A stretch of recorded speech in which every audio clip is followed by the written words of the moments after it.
difficult as today. We've never had all the cults that we have now. I see the nations being squashed like this. This wall is moving in this way, it's cults. This way, wall is moving this way, it's the occult. And these things are rampant. My dear country of England again, in the last 25 years they've closed 600 branch churches of the Church of England alone, leave out the Methodists and others.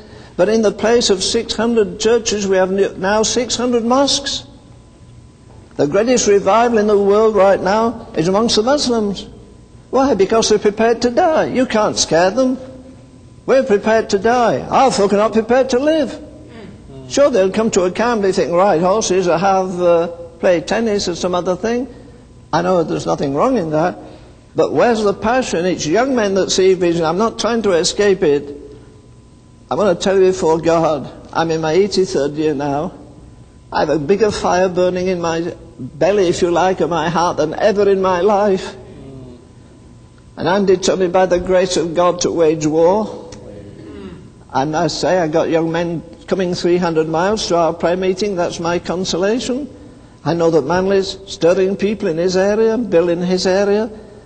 Still, God has a remnant, but the remnant is not enough. We've got to return to the old ways. The fire has to burn. Dear God, the prayer meeting has to become the most attractive thing in the church. You fire the deacons. When I went to the last church I was there, I said, listen, every deacon has to meet me half an hour before the service, any meeting.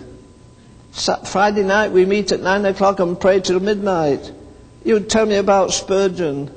Paul was showing me a little book the other day. Yes, sure, he was a great man of it. Do you know in all the 20 years he was in that church, he never once made an altar call? Do you know what the deacons did for him? They went in the side room where he prayed and wept and groaned before God. Every time he went in the pulpit, the deacons put their arms under his armpits and carried him to the door to get him on the platform. One old lady that visited him, knew him, told me about his prayer life. It's amazing. And no man is greater than his prayer life. I don't care how many church members he has. Somebody told me the other day, you like a favourite verse. I'm drumming around a bit.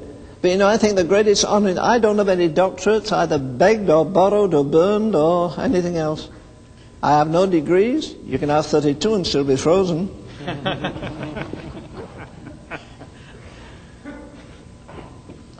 But one thing I covet, I want to be one of the 10 most wanted men in hell. I want the demons to say, Jesus I know and Ravenhill I know. Jesus I know and Dell I know. That's why the devil's a